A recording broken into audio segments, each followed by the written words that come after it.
जय हिंद। प्यारे बच्चों, आज के इस वीडियो में हम लोग जानेंगे प्रकाश संश्लेषण की प्रक्रिया। तो प्रकाश संश्लेषण की प्रक्रिया बिल्कुल आसान भाषा में वैसी रासायनिक प्रक्रिया या वैसी प्रकाशिक रासायनिक अभिक्रिया भी कह सकते हो, जिसके द्वारा जो है हरे पेड़ पौधे जो होते हैं अपने भोजन को बनाते हैं, माने अपना भोजन को तैयार करते हैं जिस रासायनिक प्रक्रिया द्वारा।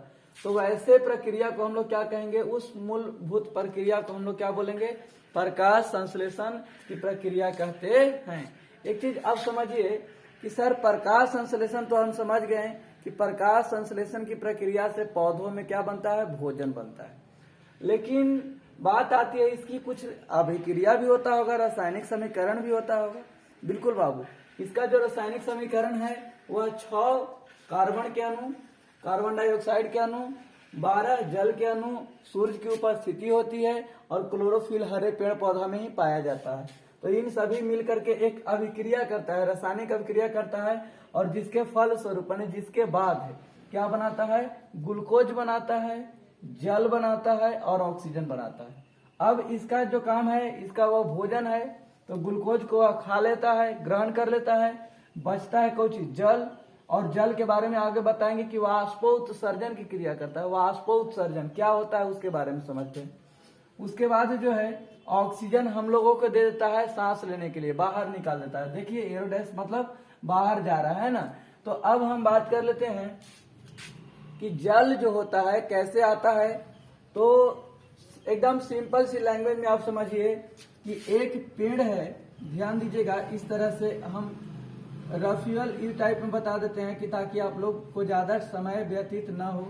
एक पेड़ को अगर आप मान लेते हैं, यहाँ पे एक पेड़ हो जाता है, इसका एक जड़ होती है, जड़ तो सभी पेड़ों की होती है, इसका क्या, हर पेड़ का जड़ होता है, ये सभी पत्तियां इसका, ठीक है, मान लेना है।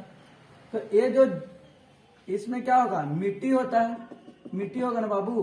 तो मिट्टी में इसका जो जड़ होता है वह अंदर रहता है, संचित रहता है, और ये जो जड़ जो होता है, जड़ में एक विशेष प्रकार का जाइलम ऊतक पाया जाता है, जाइलम ऊतक। ये जो जाइलम ऊतक होता है, यह जाइलम ऊतक इसके संवहन करने में मदद करता है, कौन चीज, जल संवहन करने में। देखिए याद करने का ट्रिक, ज से जाइलम, और ज से क्या होता है, जल, और ज से क्या होता है, जड़। ध्यान दीजिएगा, तो जाइलम जो ऊतक होता है वह जल को कहां से ले जाता है, जड़ से अवशोषित करके, समझ रहे हैं, जड़ से अवशोषित करके, और एक तना के माध्यम से कहां तक पहुंचाता है, पत्तियों तक पहुंचाता है बाबू। कहां तक पहुंचाता है, पत्तियों तक पहुंचाता है। समझ में आ रही है, ये तो आप समझ गए कि जाइलम जो ऊतक होता है वह जल को पत्तियों तक पहुंचाने का काम करता है, पत्तियों तक पहुंचाने का काम करता है, ठीक है। इसमें एक होता है फ्लोएम ऊतक, जो बना हुआ जो भोजन होता है, बना हुआ जो भोजन होता है, माने ग्लूकोज के रूप में बना हुआ भोजन होता है। इस ग्लूकोज के रूप में भोजन को क्या करता है, सभी अंगों तक, एक कौन ऊतक होता है, फ्लोएम ऊतक, फ्लोएम ऊतक होता है। ध्यान दीजिए पहले, फ्लोएम ऊतक, फ्लोएम ऊतक, ध्यान दीजिएगा। तो फ्लोएम जो ऊतक होता है, यह बकलोहा क्या करता है कि बना हुआ जो भोजन है, यह बना हुआ भोजन को क्या करता है कि सभी अंगों तक, पेड़ पौधा के सभी मार्गों तक, सभी अंगों तक भोजन को पहुंचाने का काम करता है। तो बाबू ये किससे संबंधित है, भोजन को ले जाता है ना हर जगह तक। और एक किसको ले जाता है, जड़ जो है, जड़ से जाइलम ऊतक जो है जल को घींच करके कहाँ ले जाता है बाबू, तो जाइलम जो ऊतक होता है वह जड़ को घींच करके कहां तक ले जाता है, पत्तियों तक ले जाता है। अब बात आती है कि प्रकाश संश्लेषण में क्या क्या 4 चीजों की आवश्यकता होती है। दिमाग में बैठा लीजिए, तो ये आपको पहले ही समीकरण से ही पता चल जाएगा कि क्या क्या चाहिए इसमें। तो पहला जो आइटम है वो कार्बन डाइऑक्साइड है। पहला जो आइटम है वो क्या है, कार्बन डाइऑक्साइड है। उसके बाद दूसरा आइटम क्या है, जल है, जो कहां से मिलता है, यहाँ। और जल के साथ साथ खनिज लवण भी मिल जाता है। जल के साथ साथ क्या मिलता है, खनिज लवण। अब यहाँ पे हम बात करेंगे कि जल के साथ तो खनिज लवण मिल रहा है, तो उसके बाद 2 ही चीज हुआ, कार्बन डाइऑक्साइड और जल। उसके बाद सूर्य की प्रकाश, सन और सन की जो लाइट होगी वह, और उसके बाद होता है क्लोरोफिल, जो हरे पेड़ पौधे में पाए ही जाते हैं। अगर पूछता है, सभी लोग जानते होंगे कि हरे पेड़ पौधे की जो पत्तियां होती है, पत्तियों में क्या पाया जाता है? क्लोरोफिल, जिसके कारण हरा होता है। तो समझ लीजिए, पहला क्या आइटम है? कार्बन डाइऑक्साइड, दूसरा जल, तीसरा सूर्य की प्रकाश, चौथा क्लोरोफिल। अब ये सब आपस में मिल जाता है, समझ रहे ना? और मिलने के बाद एक अभिक्रिया होता है, अभिक्रिया होता है, रासायनिक अभिक्रिया होता है, जिसके बाद क्या बनता है बाबू?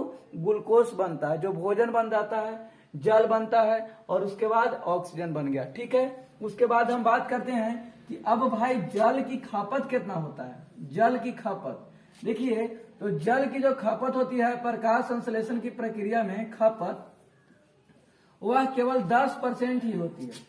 माने ऑब्जेक्टिव में कहीं कहीं दे देता है कि प्रकाश संश्लेषण की प्रक्रिया में जल की कितनी मात्रा खपत होती है, तो ऑप्शन क्या मार देंगे? 10%। 10% जो जल है वही प्रकाश संश्लेषण में लगता है। बाकी जो 90% जो जल होता है, ये वाटर है ना, जो 90% जो जल है, यह 90% जल क्या होता है? बच जाता है। क्या होता है? बच जाता है। तो बच जाता है, तो इस जल, बचे हुए जो जल होता है, बचे हुए जल को क्या करता है? वाष्पोत्सर्जन के माध्यम से, वाष्पोत्सर्जन के माध्यम से वह बाहर करने का प्रयास करता है। उसके बाद हम लोग वाष्पोत्सर्जन की क्रिया की जहां तक की बात हो रही थी, वाष्पोत्सर्जन की क्रिया बाबू आगे आप लोग नोट करते जाएंगे। तो वाष्पोत्सर्जन की क्रिया होता क्या है? बताए थे कि 90% जो पानी बच जाता है, जल बच जाता है, उसका वाष्पोत्सर्जन। वाष्पोत्सर्जन वैसी रासायनिक अभिक्रिया है जिसके द्वारा जो हरे पेड़ पौधे होते हैं, हरा पेड़ पौधा, सूरज की गर्मी की उपस्थिति में जो बचे हुए जल होता है, उस जल को वाष्प के रूप में बदल करके, किस रूप में बदल करके? वाष्प, माने वाष्प समझते हो ना? हाँ, वाष्प के रूप में बदल करके बाहर निकालते हैं। तो बाहर निकालते हैं, इस क्रिया को हम लोग क्या बोल सकते हो? वाष्प उत्सर्जन की क्रिया कहते हैं बाबू। एक बार फिर से, वैसी रासायनिक अभिक्रिया या वैसी प्रक्रिया जिसके द्वारा हरे पेड़ पौधे सूर्य की गर्मी की उपस्थिति में, सूर्य की देखिए गर्मी की उपस्थिति में जो बचे हुए जल होता है, जल को वाष्प के रूप में बदल करके और क्या करता है? बाहर निकाल देता है। तो बाहर निकालने की जो प्रक्रिया होती है, इस प्रक्रिया को हम लोग क्या बोलेंगे? वाष्पोत्सर्जन कहते हैं। अब वाष्पोत्सर्जन होता कैसे होगा? देखो बाबू, जो बच जाता है तो इस पे लगातार सूरज की किरणें पड़ती है। सूरज की किरणें पड़ेगी तो सूरज के प्रकाश के कारण क्या होता है? कोई भी जो होगा, पानी जो होता है वह गर्म होने लगता है।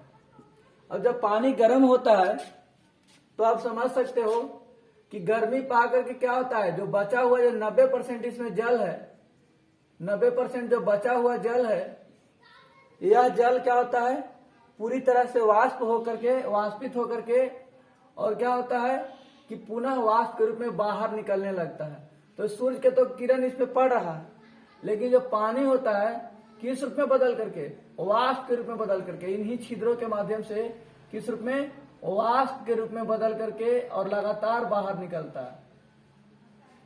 तो बाबू इसी प्रक्रिया को हम लोग क्या बोलेंगे? वाष्पोत्सर्जन की प्रक्रिया। अब हम लोग थोड़ा रंध्र के बारे में विशेष जान लेते हैं। जो रंध्र होता है, रंध्र के दोनों ओर गाढ़ कोशिका होती है। कौन कोशिका होती है? गाढ़ कोशिका। जो गाढ़ कोशिका होती है, और यह गाढ़ कोशिका रंध्र को खोलने तथा बंद करने में मदद करता है। यह सुबह में खोल देता है और जैसे ही शाम होता है, सूरज जैसे ही छिप जाता है, तो उस स्थिति में गाढ़ कोशिका क्या होता है? इस रंध्र को, छिद्र को क्या करता है? बंद कर देता है। तो वे तो समझ गए गार्ड कोशिका रहता है। गार्ड जैसे नहीं देखे कि गार्ड का काम क्या है? गेट खोलना और गेट बंद करना। सेम वही गार्ड है यह। इसको हम लोग हिंदी में रक्षक कोशिका कहते हैं। एक और नाम है, कहीं कहीं बोल देता है रक्षक कोशिका, रक्षक कोशिका। तो रक्षक कोशिका भी इसको कहा जाता है, रक्षक कोशिका। ओके, रक्षा करता है। गेट को खोलता है और बंद करता है, मैंने गेट को नहीं, इसकी दीवार को जो होता है ना वो खोलता है और बंद कर देता है। अब हम बात करने वाले हैं कि वाष्पोत्सर्जन से लाभ क्या होता है हरे पेड़ पौधों को। तो वाष्पोत्सर्जन से दो लाभ होता है। पहला तो पेड़ पौधे इतना गर्मी में रहता है फिर भी उसको एहसास नहीं होता है, यानी ठंडक मिलता है। क्या मिलता है? ठंडक। ऐसे आप देखे होंगे कि हरे पेड़ पौधे के पास अगर हम लोग भी जाते हैं तो वहां और जगह की अपेक्षा हल्का ठंडक मिलता है। तो भाई किस लिए ठंडक मिलता है? क्योंकि हरे पेड़ पौधे वाष्पोत्सर्जन की क्रिया करता है। तो वाष्पोत्सर्जन की क्रिया करने से पहला क्या फायदा हुआ कि भाई पेड़ पौधा को क्या मिलता है? ठंडक।